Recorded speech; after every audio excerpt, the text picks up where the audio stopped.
Ok. E în regulă? Deci dacă mai pică netul, să Da, știți e ok. că a picat de la mine. Deci, hai să vedem. Deci vom rezolva acest puzzle, da? Pe baza unor informații. Deci sunt 5 case și în fiecare casă locuiește o persoană de o anumită naționalitate, are un animal de companie, o băutură preferată și fumează un anumit tip de țigări. Și, mă rog, vrem să aflăm aici întrebarea, mă rog, puteți să puneți mai multe întrebări. Cine are o zebră, având următoarele informații? Și sunt câte? 15 enunți, da?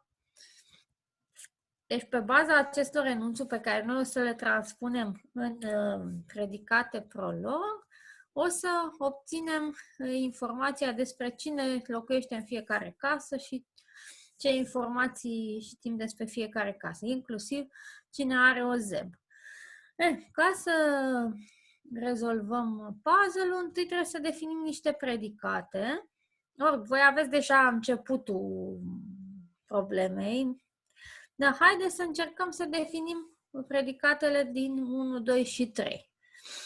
Deci la predicate la stânga, la dreapta și lângă. Cum definim noi deci predicatul la dreapta de x și y, care este adevărat când numerele x și y sunt consecutive, x fiind cel mai mare dintre ele? Ce părere aveți? Cum ar trebui scris lucrul ăsta? Deci eu scriu aici, am scris, am completat și ce urma apoi din soluție. Deci primul pas ar fi să definim predicatul la dreapta. Păi ce ar trebui să se întâmple ca ăsta să fie adevărat? Deci x și y trebuie să fie consecutive, x să fie mai mare. Deci x cât ar trebui să fie? Păi x egal cu y plus 1. Așa. Și cum scriem asta în prolog? Nu putem să scriem x egal, pentru că egal înseamnă unificare și atunci unifică x cu termenul y plus 1. Nu face și evaluarea. Deci x is y plus 1. Nu? Da, că nu știu ce am făcut aici.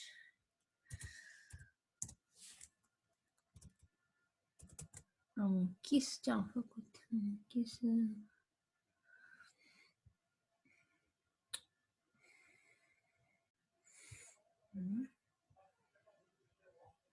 Ok. Da? Nu, e ok. Hai să și testăm, să vedem funcționează bine. Încercați și voi să scrieți, da? Pe...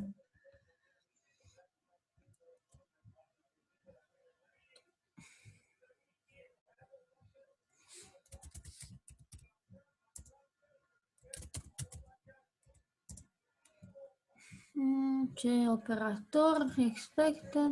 Ia să vedem ce problemă avem aici.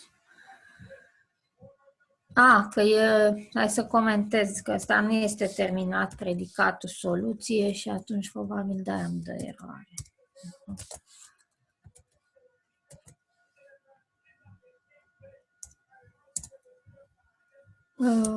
Așa. La dreapta de, ce să zicem, 5 și 4, da?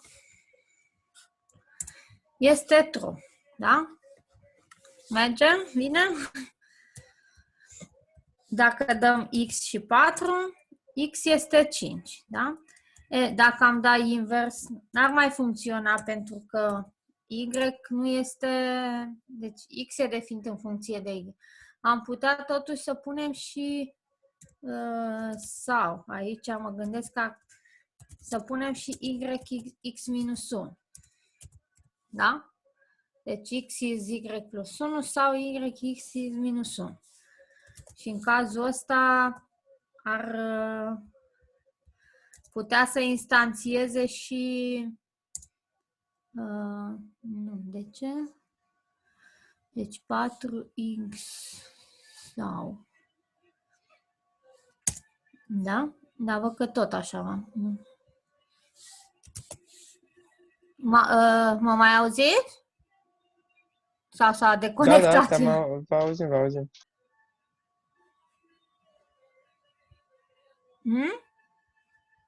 Da, vă auzim.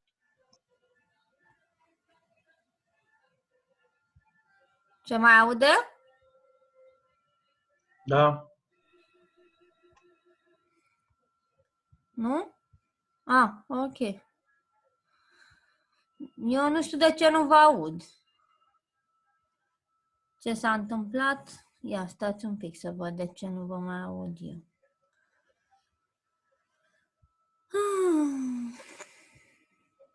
Deci la volum, eu am volumul, e ok.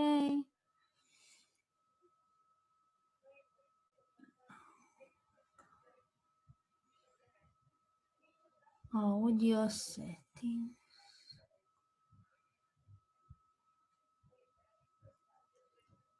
Ok. Dar văd că sunt făcute setările pe care erau până acum.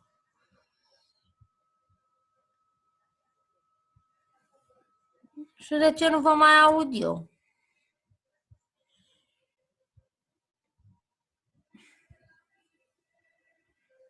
Ce am făcut eu ceva setări aici cu...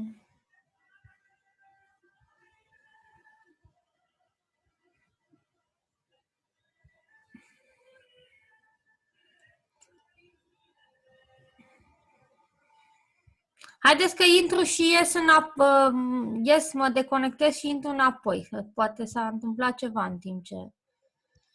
Da, doamne,